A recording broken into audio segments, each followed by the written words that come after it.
applications and everything?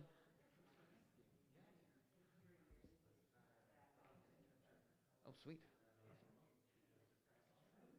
Has it already started, or is that... okay, cool.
Shabbat Shalom.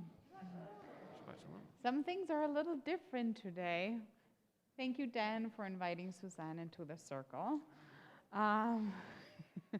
Also, thank you, Randy, for schlepping all the way from Helena. And I want you all to notice the orange colored papers. We will get to them later, but they're orange because it's Halloween weekend.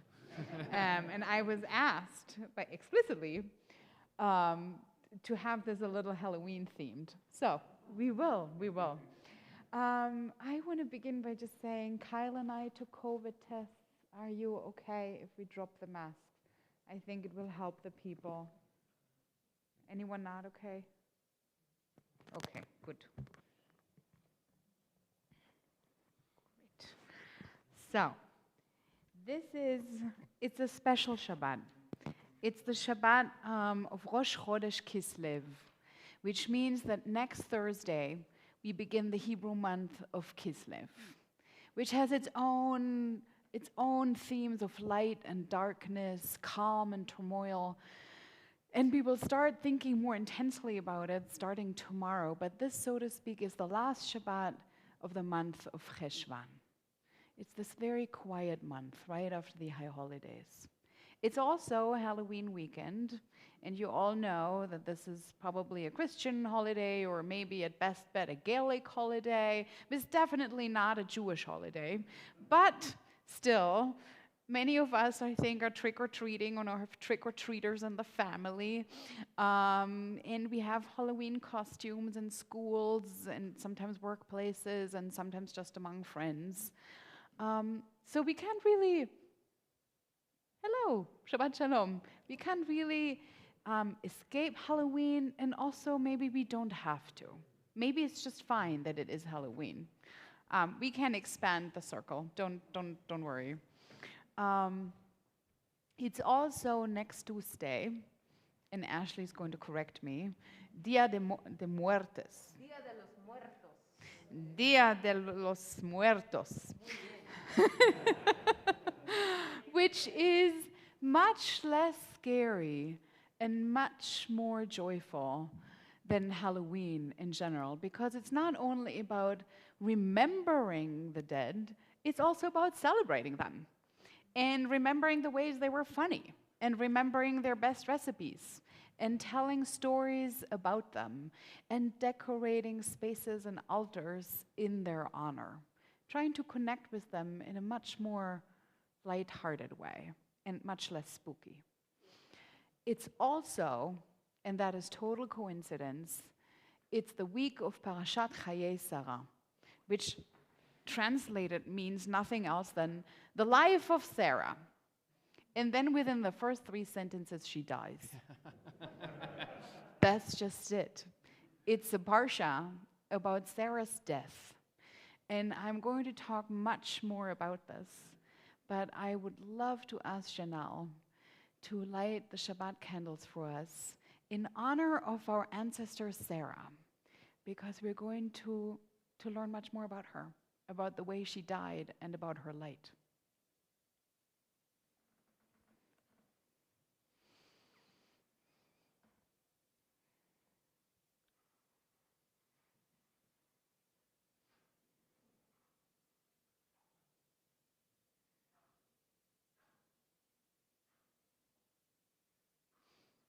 I'm here for emotional support.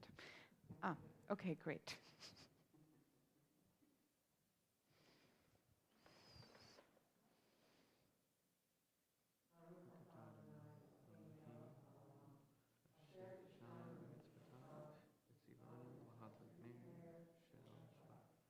Amen. Please look into your books on page 125. There's a reading that begins with, "Let me learn to pause." It's actually not a complete reading. I just like the last paragraph. So we'll do that. Let me learn to pause, if only for this day. Let me find peace on this day. Let me enter into a quiet world this day.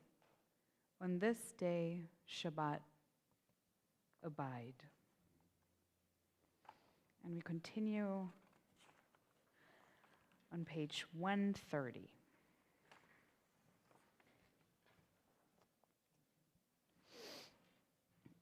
And while you're all looking for the right page, let me just say something. Those next couple of psalms that Kyle is going to sing, and by the way, welcome to Kyle. Thank you for stepping into this role. I know you've all seen him already in it. I haven't, so I'm excited. And we're so grateful. But what's also interesting about this couple of psalms that we squeeze in on Friday night services between basically the end of the day and the beginning of Shabbat is that those are the only psalms that we sing, that we don't sing on a regular night service. Everything after them, we would do any other night of the week too. But those psalms are special. And they have been made special by the Kabbalists in the 16th century. So every time you bring in a new ritual, it takes a little bit of boldness, because in all honesty, you can pray a regular evening service in 10 minutes and then you can go home. If you need to sing 7 more psalms, or sometimes even 8, it takes significantly longer. And it takes some boldness and a lot of convincing power in every generation that this happens to say to your people, this is more important than doing the laundry. This is more important than setting the table or spending time with your family or getting the paperwork done or spending another hour at your job. This is worth it.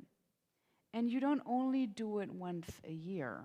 Theoretically, you do it every week. Just think about the things for which you make time every week, because you tell yourself, this is more important than laundry, even if no one else tells me so. And then you can step into the space of like 5, 10 more minutes, maybe 15, of extra melodies and extra singing. And you can just wonder in your mind. I mean, you can also just wonder in space. Don't stop yourselves. And I want to invite you for these next couple of songs and pages. Don't stop yourself. Just let your mind wander. Look where you end up. Ask yourself why that is. But that's it. It's not about the words of these psalms. It's really just about making the time. Page 130. Page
131.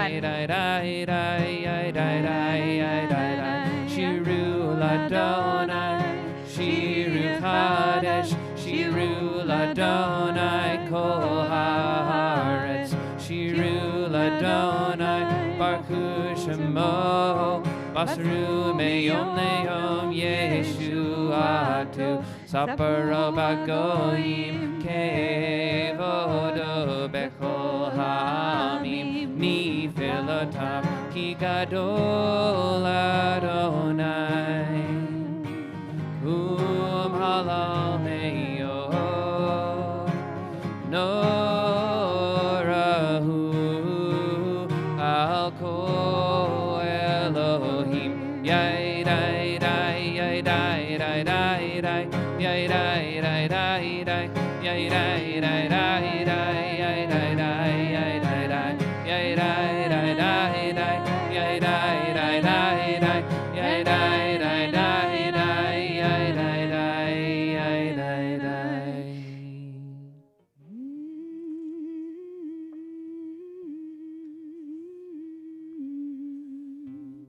Yai Dai Dai Dai Dai Yai Dai Dai Yai Dai Dai Yai Dai Dai L'chadori Page 138. Kala. Yai Dai Dai Dai Dai Yai Dai Dai Yai Dai Dai Dai Dai Dai Pnei Shabbat Nekabela Shamor Vezachor Bedibur Echad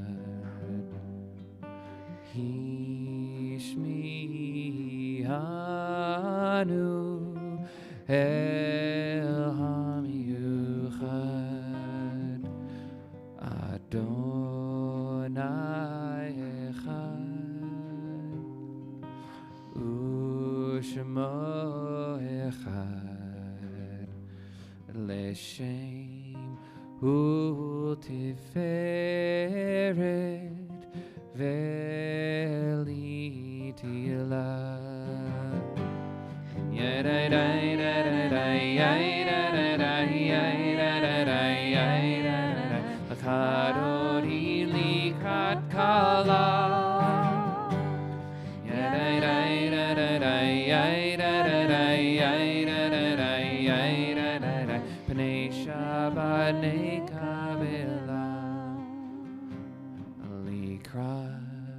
Shabbat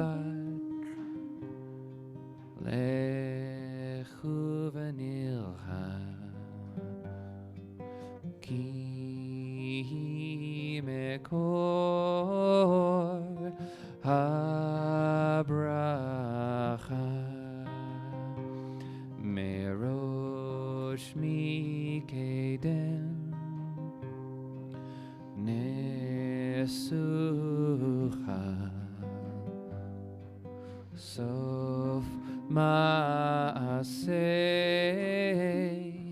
b'machshava techila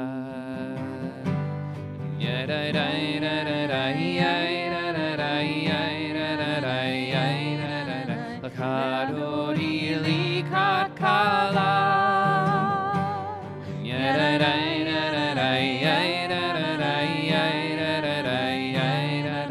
P'nei Shabbat nekabela L'chadodi likat kala P'nei Shabbat nekabela L'chadodi likat kala P'nei Shabbat nekabela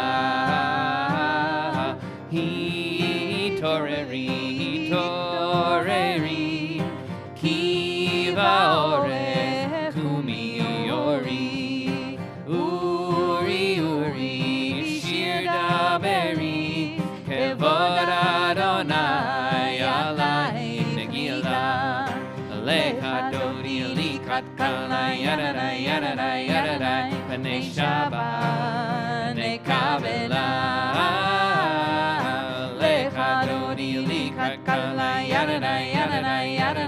P'nei Shabbat nekabela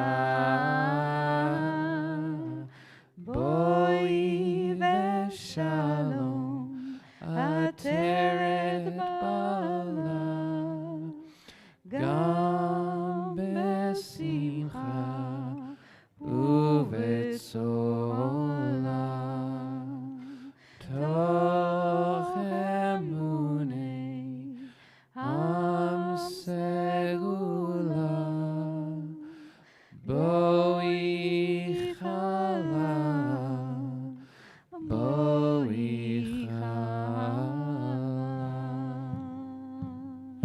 lekadodi likat kala yadadai p'nei Shabbat nekabela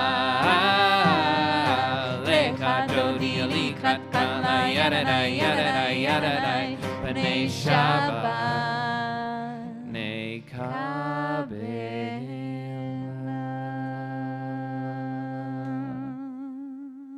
Page 140. We just take a deep breath and let Shabbat sink in. Tov lehodot l'Adonai.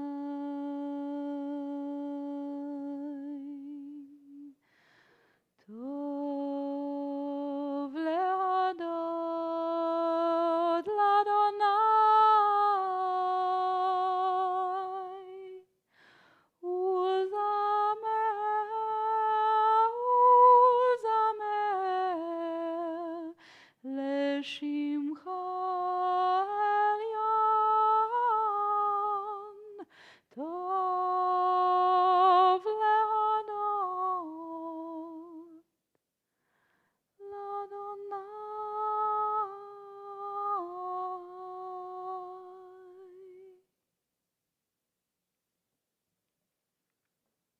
And that's it.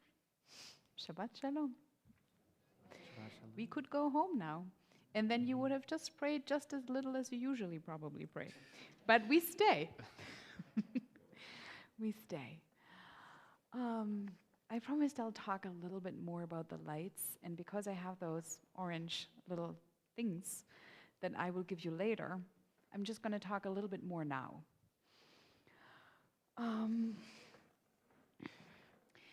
So it's a strange thing with this week's Parsha. The Parsha carries Sarah's name. It's the only Parsha that carries a woman's name. I don't know, that's just a fact. It's an interesting one or not, I don't know. But the most interesting thing about it is that it begins with her death and with her burial. And then it seems like her name never gets mentioned again. It doesn't. In fact, it really doesn't show up anymore. The last week told the story of the Amidah, which is the story that we also read on the day of Rosh Hashanah. The story of Isaac's almost sacrifice and how Abraham returns home without him. In a very strange lacuna in the text, it's not clear where Isaac actually remained, but he doesn't seem to have come home with his dad. He seems to have stayed away for quite a while. And when he then returns, after quite a while, he realizes that his mother had died and is already buried, and her tent is empty. And that is the very beginning of this parsha. The Torah doesn't tell us a lot about the ways that Abraham mourned his wife. Sarah was 127 years old when she died, so the two of them spent a lot of time together, and yet there is no description of any emotion in this text. It literally says she died, and then Abraham goes into a frenzy because there are a lot of things that seem to be really, really important to him. First of all is to purchase a piece of land, and not just any land, but it's the land with which he has already a history. The piece of land that he's going to purchase are the groves of Mamre. And the groves of Mamre are the first place also that he settled down ever after crossing the border into the land of Israel. He erected an altar there. He sacrificed to God there for the very first time. And he sat there short after his circumcision and welcomed those three strangers that then turned out to be one angel, or maybe even God Himself, who announced the birth of his future son, Isaac. So it's this piece of land that meant already so much to Abraham that he now decides to purchase. And not just under the hand and for cheap money. No. He really insists to pay it for a very respectable price with a lot of witnesses standing around witnessing the purchasing process so that no one, even within hundreds of years, can doubt the ownership of this place. And this place is called Machpelah. It exists to this very day. In this cave lies, so is the story of the Torah, our mother Sarah, our forefather Abraham, their son Isaac, his wife Rebekah, and their sons and wives, except for Rachel, who died while being on a journey. So she's not there. But all the others are in this cave. So, problematically, that cave is right next to Hebron, which causes a lot of turmoil to this very day. And God knows, I wish it would be somewhere else. But it's right there. I have never been. If any one of you has ever been, tell me what it looks like. I've seen pictures. But it's this sacred piece of land that Abraham insists on purchasing at this point of the story for his wife. And not only for his wife, but for the future of his entire family.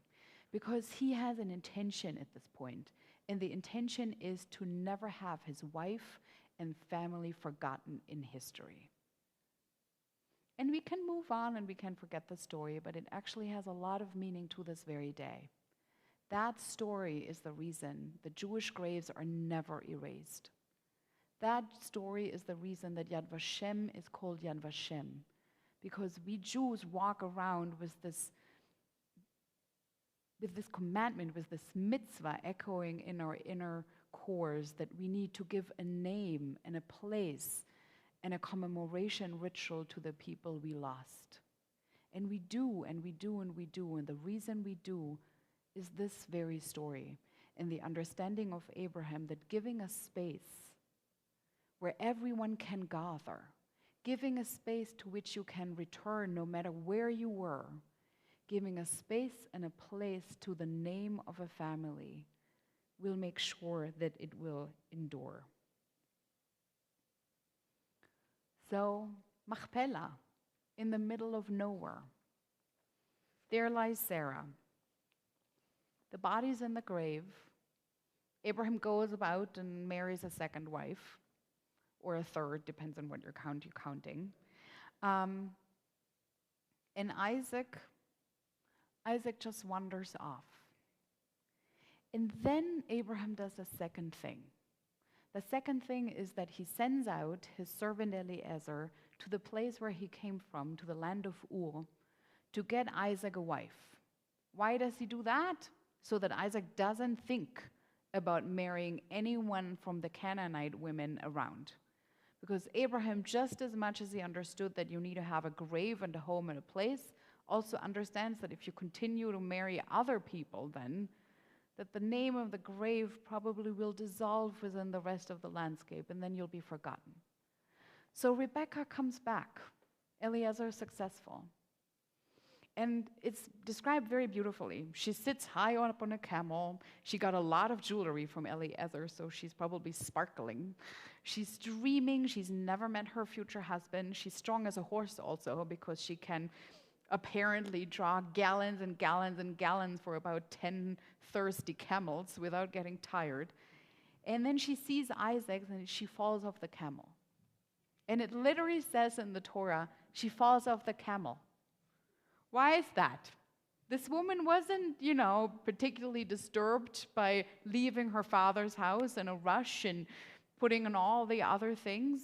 No, but now she falls off the camel. And why is this?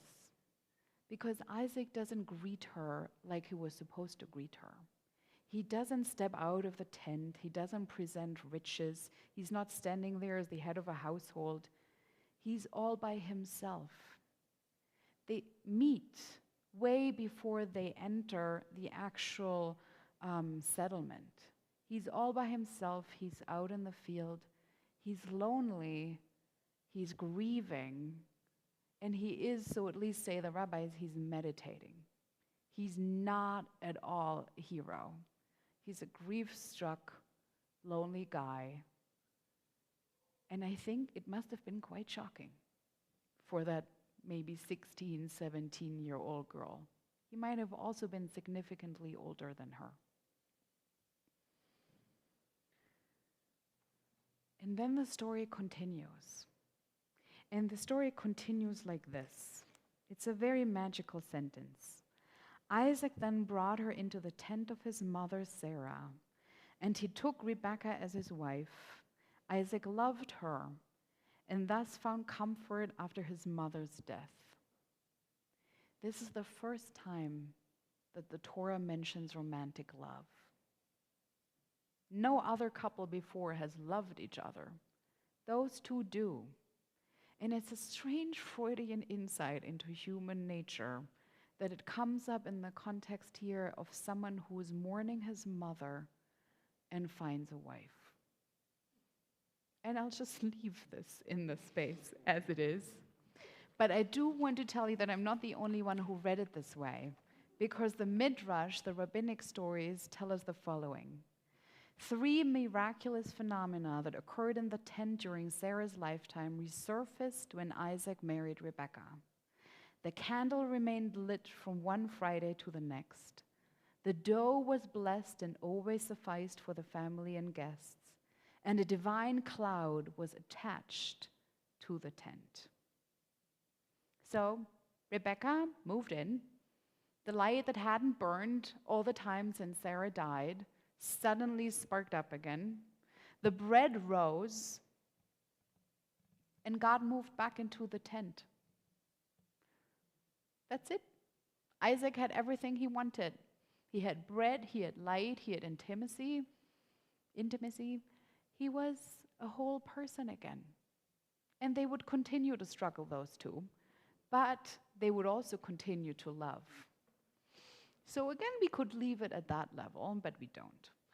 There's an Israeli scholar, her name is Tamar Frankiel, And she said, light and bread and the presence of God. What does that remind you of? And her response was quite convincing. It reminded her of the Mishkan, the tabernacle in the desert, and it also reminded her of the future temple. Because both in the Mishkan and in the temple, we learn about eternal lights. And because of those lights, we have eternal lights in the synagogue. And both in the Mishkan and the temple, and in today's synagogue, there should be at least an abundance of challah bread that just keeps on flowing and satisfies everyone who is coming. So Sarah's tent, maybe, might have been the archetype, at least in the story, for what might be the most sacred space of all spaces.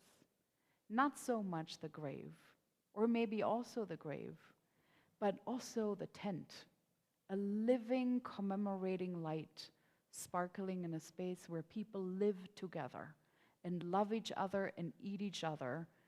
For this, may God dwell in their midst. So, every time when we begin a service in the morning with Ma Tovu Ohalecha Yaakov, which means to say, how great are your tents, O Jacob, maybe we should add a second line saying, Ma Tovu Ohaleich Sarah, because we are sitting literally, or maybe just as an image, in Sarah's tent together. So, why do I say all this? Not only because it's Chaye Sarah, also because it's Halloween. And it is an interesting question, why Jews don't have Halloween. We don't have Halloween. A lot of Christian religions and or Christian movements and other religions have a day of the year that is dedicated to the memory of the dead. We don't have that. And one of the reasons that we don't have that is because for us, every day is Halloween. So that's not a surprise, but let me just tell you a little bit more what I mean. Theoretically, if we were to pray together every day, we would finish every single service, and Friday night services, we would actually do it twice, with a mourner's Chodesh, when we remember the people we lost. We remember the ones that we lost recently. We remember the lost that we lost at this time of the year, or we just remember the ones that came up today because we ate something, or saw something, or read something. We are the ones who observe yard sites every year. We are the ones who have a custom to visit the graves of our beloved ones before every major holiday. We go to visit. And we are, at least as we're Ashkenazi, we have the custom to even give the names of the deceased people to our newborns, as if we want at least the name, or maybe even a little more of them, to continue to walk around and laugh in our lives. And then we also have, a little based on that custom of renaming people, a belief in Judaism that is called Gilgul HaNeshamot. And it literally means the rolling around of the souls. It's a funny image. They just roll and roll and roll. They just come in and then go out and they come in again. And if you would be serious, you could translate it as reincarnation. But the image that the rabbis had in mind is that souls roll into this world, and they roll into a body, and then they roll out again, and then they roll back again. So that maybe certain sparks of our souls, certain parts of our souls, or maybe the entirety of our souls, comes back over and over and over again. And when we trace down lineages, we have very little difficulties imagining that there are some parts of ourselves, that there are some parts of Jewish wisdom and learning that keep on reoccurring in our history, or some people think just different Torah lessons, or family recipes that come up over and over and over again. So think about that, and think about it on Halloween. There is something in Judaism that is totally unafraid to say they're still here. Maybe they leave only slowly. Maybe they're never completely gone. Maybe part of them is still here. Maybe it's just the candlelight, or a smell, or sometimes our need to talk to them even if they're not there in space. And in Judaism, that's okay. Every single day of the year. Shabbat Shalom. We are on the next page, which is, we're not on the next page. What I wanted to do with you is I wanted to read something on page 245. It's called Our Fathers and Mothers Prayed. Did you find it? 245. Our fathers and mothers prayed, each through their own experience of God, each through their own visions, which we have come to share.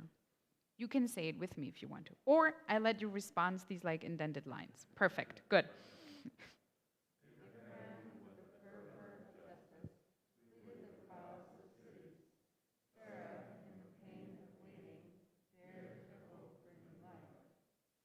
Isaac, meditating alone in the field, lifted his eyes to find love.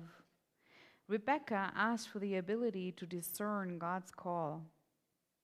Jacob climbed the rungs of his night into heaven, seeking destiny. Leah dreamed of love, and Rachel sought harmony. We as they seek God's presence. Page 146 for the Baruch Hu. And if you can, please rise. And if you feel tired or that you just want to stay seated, then stay seated.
The next page, talking about light and darkness and the God who creates it all. Please be seated.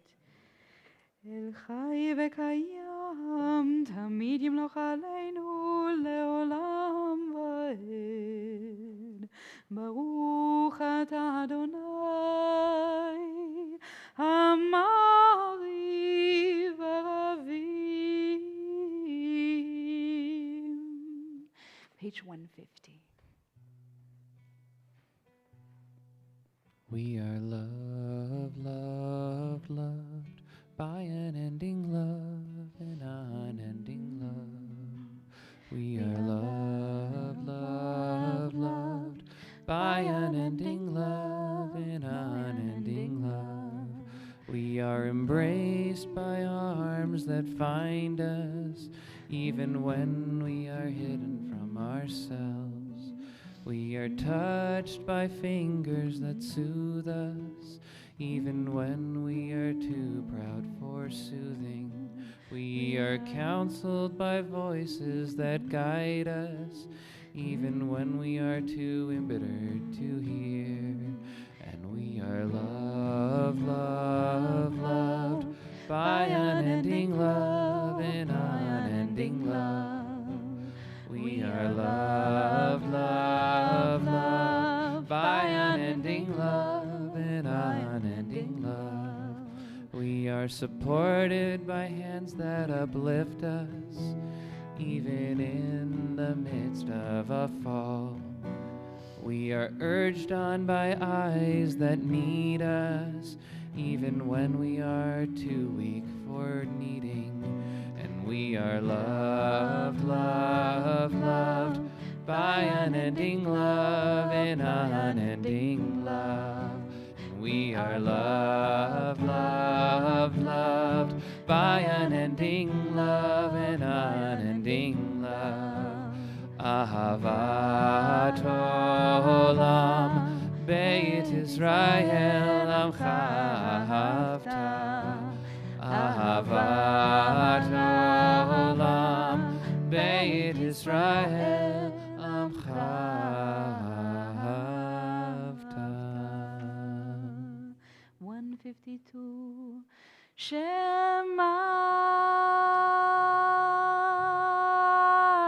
Yisrael Adonai Eloheinu Adonai Echad. Baruch Shem Kavod Baruch Leolam Vaed. 154. ואהבת את אדוני אלוהיך בכל לבבך ובכל נפשך ובכל מאודיך, והיו הדברים האלה אשר אנוכי מצווך היום על לבביך, ושיננתם לבניך ודיברת בם, בשבתך בביתך ובלכתך בדרך ובשוכבך ובקומך, וקשתם לאות על ידיך, והיו לטוטפות בין עיניך, וכתבתם על מזוזות ביתך ובשעריך, למען תזכרו ועשיתם את כל מצוותיי, והייתם קדושים לאלוהיכם.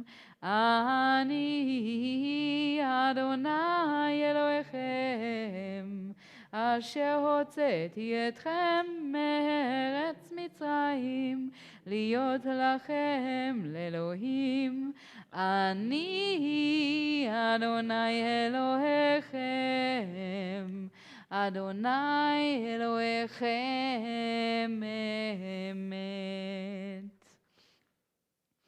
We often think about the moment of leaving Egypt only in the plural. We left Egypt. And we think about a bulk of people, and there were lots of people. But it becomes much more interesting if we think about the individuals who were on their way. And one of the people on their way is a woman called Zerach bat Asher. It's quite a magical woman because she was Jacob's granddaughter. And it doesn't make any sense that she'd be there more than 400 years after. And yet she shows up in the Torah over and over and over again. And there are stories about her that because she was the one brave enough to tell Jacob about what really happened to his son Joseph, God gave her eternal life. So make of this whatever you want to. But just imagine that there was someone leaving Egypt who had actually already been there, entering. On page 158, Mi chamocha. And how does a woman sound who is 450 years old? Like a man.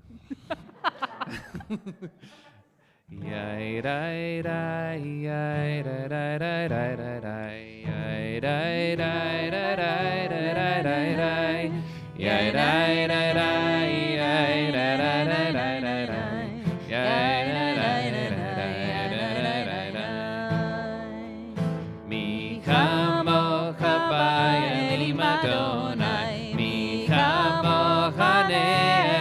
HaKodesh, Nora Tehilo do Sefele, Nora Tehilo do Sefele.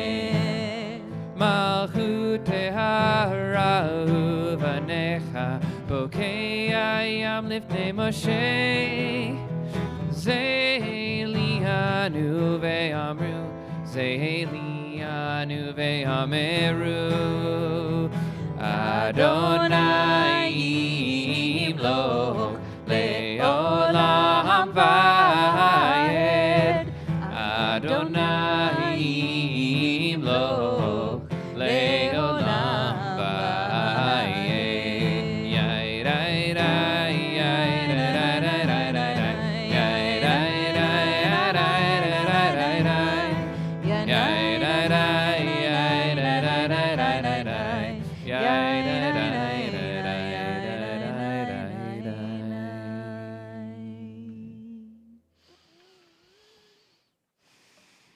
Look into the candles. Candles can mean all kinds of things. They can be yahrzeit candles, they can be festival candles, they can be Shabbat candles, or they can just be a point of focus to gather our thoughts. Every day we say the Hashkivenu, the moment when the day ends and night begins. And we're kind of getting ready for this sometimes a little different identity of ours.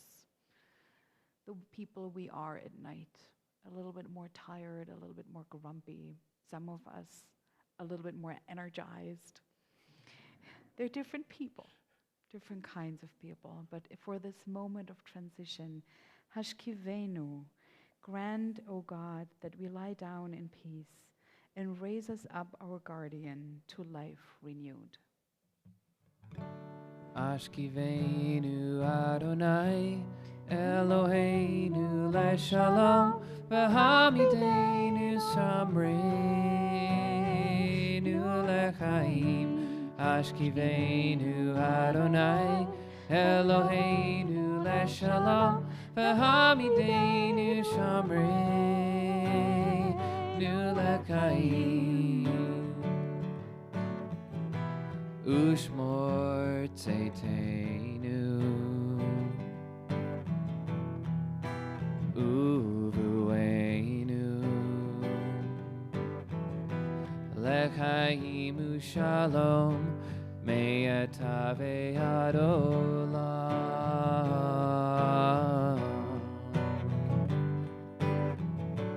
Ashkivenu Adonai Eloheinu leShalom v'hamidenu shamreinu lechaim. Ashkivenu Adonai Eloheinu leShalom v'hamidenu shamreinu lechaim.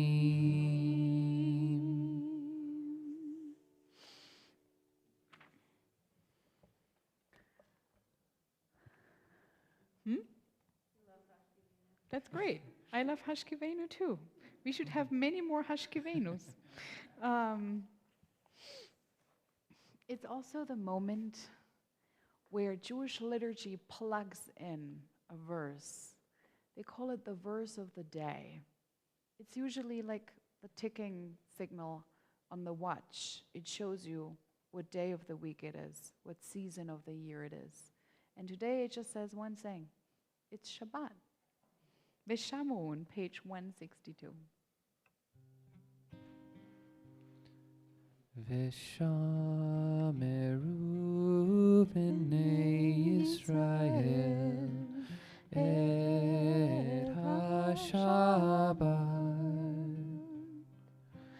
la'asot et ha-Shabbat ledorotam berit olam. Ay beini uvein b'nei Yisrael od hi le'olam ki sheisha yamim asa Adonai et hashamayim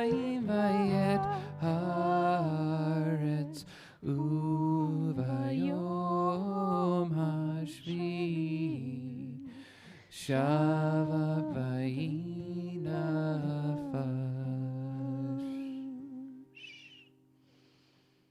I want to invite you to something. You don't have to do it. It's not everybody's cup of tea. Yes, I can speak up. So it's not everybody's cup of tea. But some people like these kinds of things. So if you want to, the next pages are the silent Amidah. You can rise and pray the silent Amidah on your own pace, and then Kyle will pick us up at its end. Or you cannot rise and also pray the silent Amidah on your own pace, and that's also fine. Or you can take a couple of minutes to just look at the first blessing. It's all about ancestors and what they bring to our lives. Sometimes we count 3 because we only count the men. Sometimes we count 4 because we count the women. Sometimes we count 7 because we count them all together. And sometimes we count 9 because we add a couple of the servants who also turned into 4 mothers. So I gave you a piece of paper. And I wanted to ask you, if I just ask you, who shaped your life? Who are the names that you would write down on a piece of paper? Maybe you have 2, and maybe you have 9. It doesn't really matter. But I would ask you to just write down their names or scribble whatever you can remember of them and take it home and pin it to your fridge or put it somewhere else in your house. But just take it with you because it's like a gift card. It's a card that reminds you of the gifts you received. Page 164, the silent Amidah. If you want to, please rise with me. Adonai sefatai tiftach ufi agitei latecha. Adonai, open up my lips that my mouth may declare your praise.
Page 180.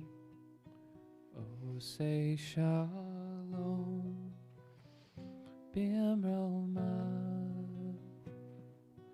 hu yaseh, Shalom Aleinu, Osei Shalom B'Amroma,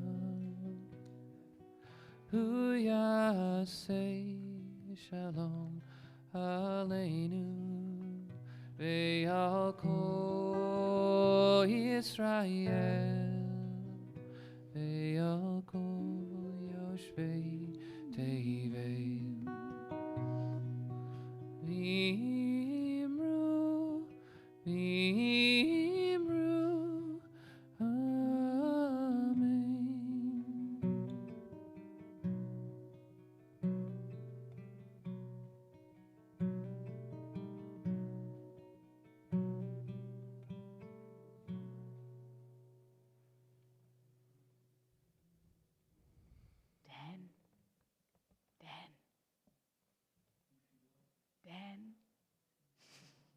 Dan, do you hear me? No. Dan! This was Kyle's own composition, and it's beautiful. But I think most of us didn't really hear it. Can we hear it again?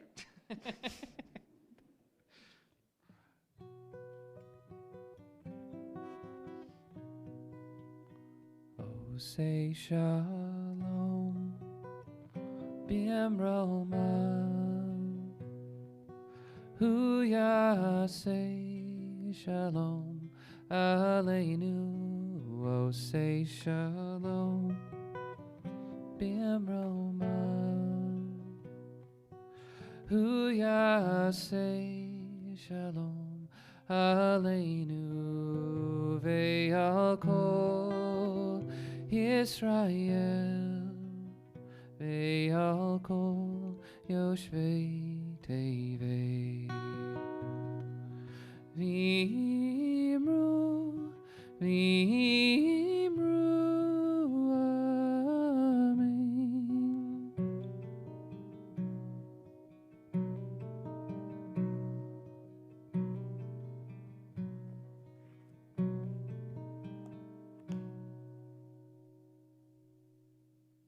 Amen. Amen.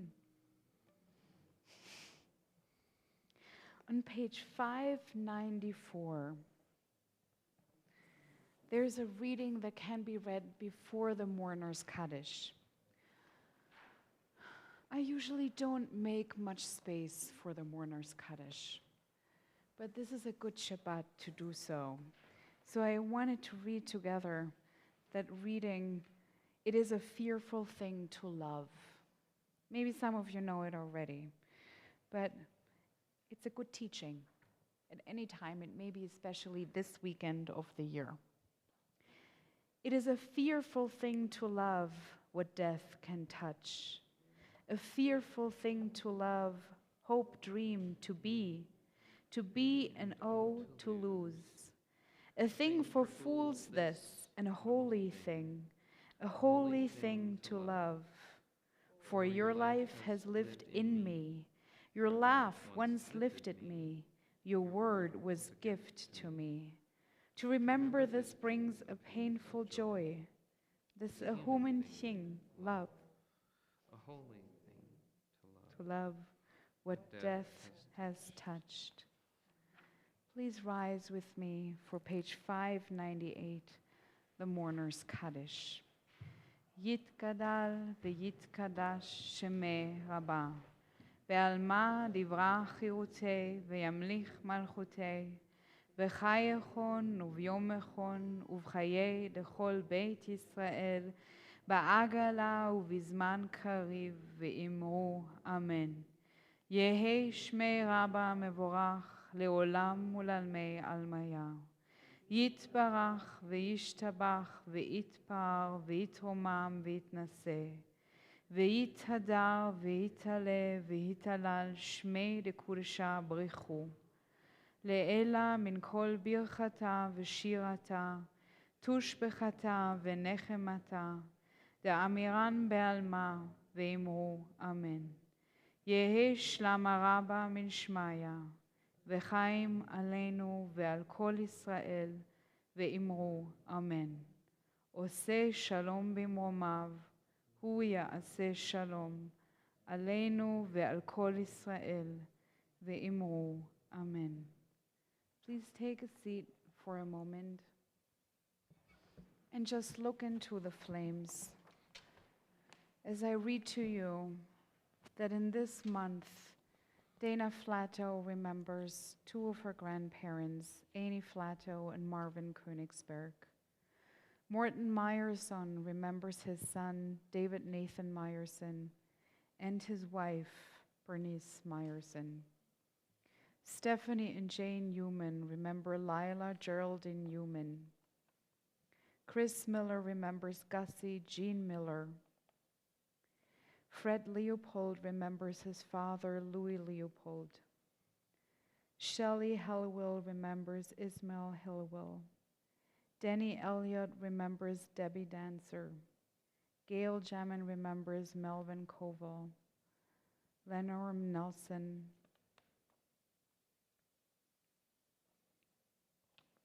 Has her own name. Jack Ostrovsky remembers Pesach Ostrovsky. Deborah Kreindler remembers mother of the Deborah Kreindler and Pam Kutchin. Sally Ullman remembers Robert Ullman. Nikki Fink remembers Jerome Franklin. Jennifer Stedham remembers Sarah Meek Page. Anne Bertagnoli remembers Tom Bertagnoli. Elizabeth Burnham remembers William Stoller. And Ed Lewis remembers both Mortimer Lewis and Wendy Bay Lewis, whose yahrzeit is today.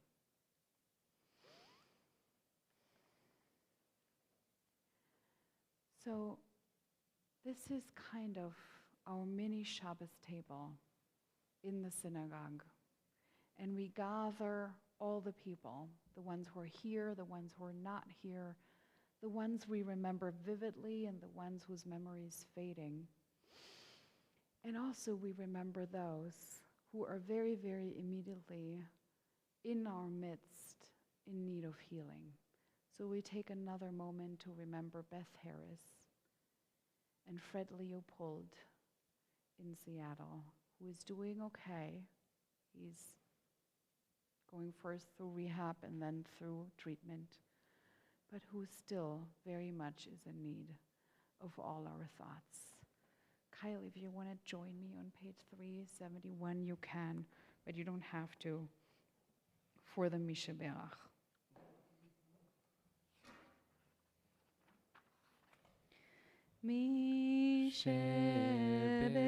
Mishaberach Avotenu Mekor HaBracha Leimotenu. May the source of strength, who bless the ones before us, help us find the courage to make our lives a blessing, and let us say, Amen. Do you want to add any names that I don't know about?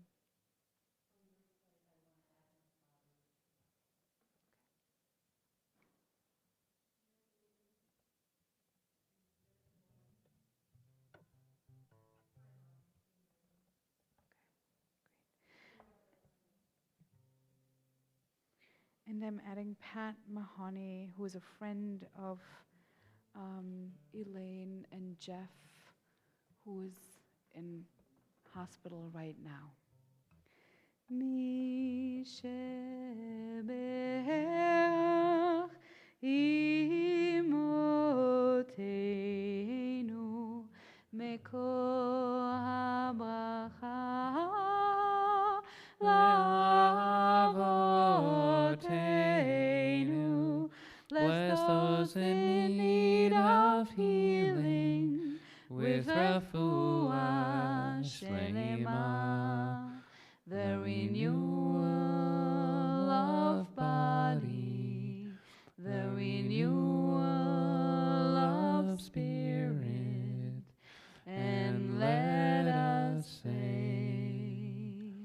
Amen.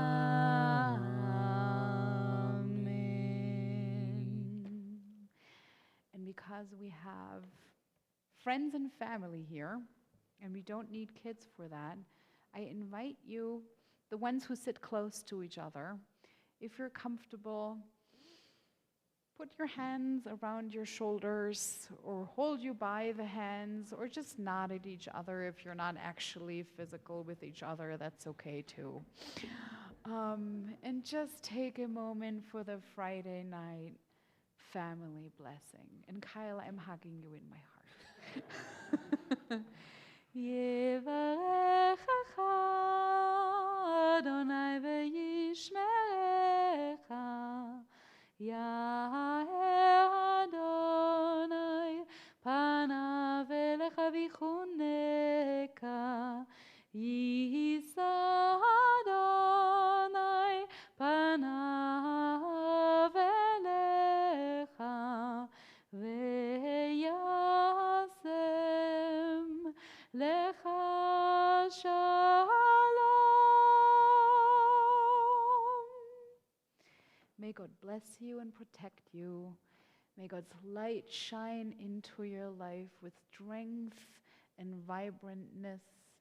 May you walk in God's ways and may you walk in peace.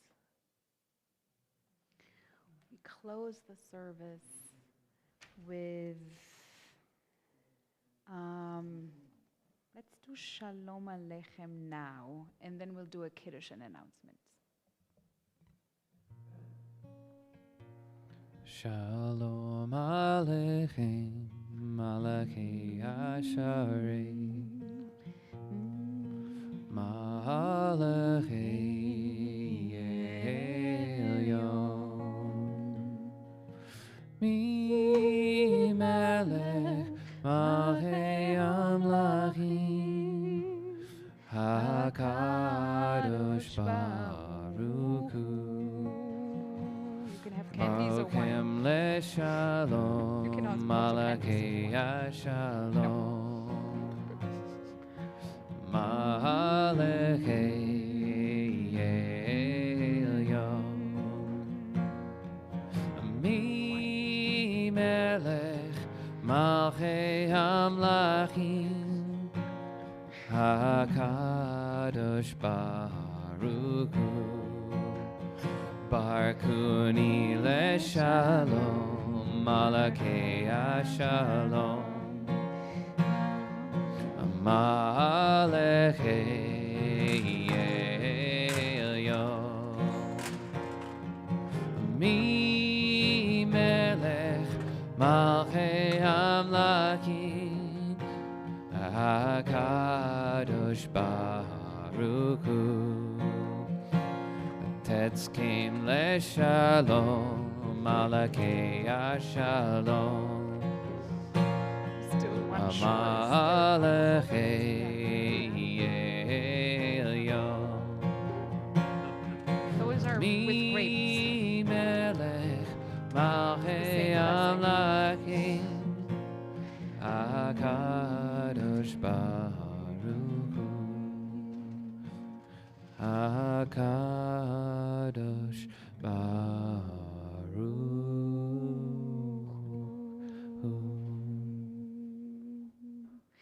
And you can rise if you want to, or not.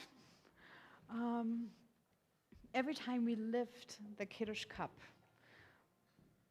the saying is at least that we raise our hearts to heaven and we're getting ready for some joyful moments. So there is no challah today, in spite of everything I said about chalot being at synagogues. This wild crumb needs to stay open longer than 3 p.m., I tell you.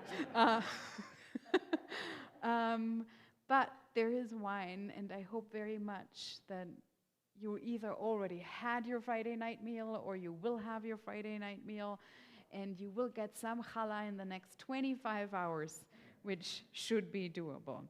Savri Rabbanan Merabotai, Baruch Atah Adonai Eloheinu Melech HaOlam, Borei Peri HaGafen, ברוך אתה אדוני אלוהינו מלך העולם, אשר קידשנו במצוותיו ורצה בנו, ושבת קודשו באהבה וברצון הנחילנו, זיכרון למעשה וראשית, כי הוא יום תחילה למקרא קודש, זכר לציית מצרים. כי בנו בחרת ואותנו קידשת עם כל העמים, ושבת קודשך באהבה וברצון הנחלתנו. גרייפ. ברוך אתה אדוני מקדש השבת. לחיים, to life.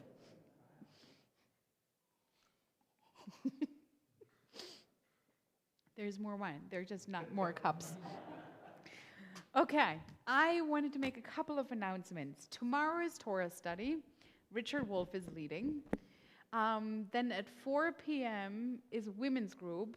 Lynn, Rosen, and I are leading, and it's going to be exciting.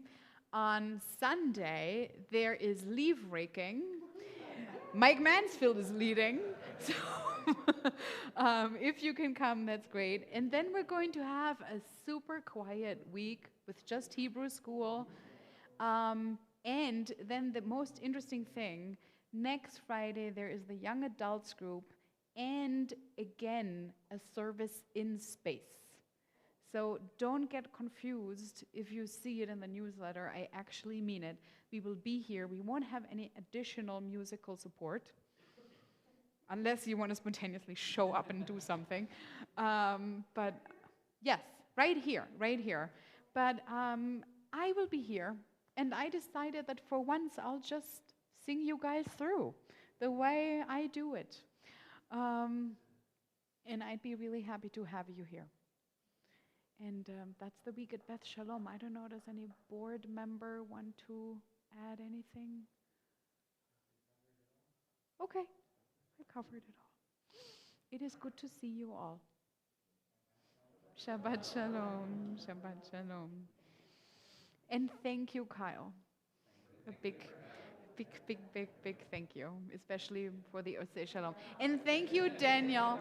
Thank you, Daniel, who makes, Daniel is now, he is in charge and leading and responsible, and we're grateful because Daniel is doing live stream and sound forever, because he's also, or at least as long as you're around, because he's also a sound engineer. So.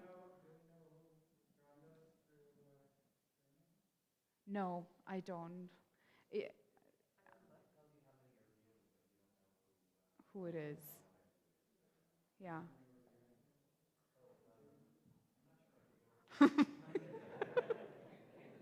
Who knows?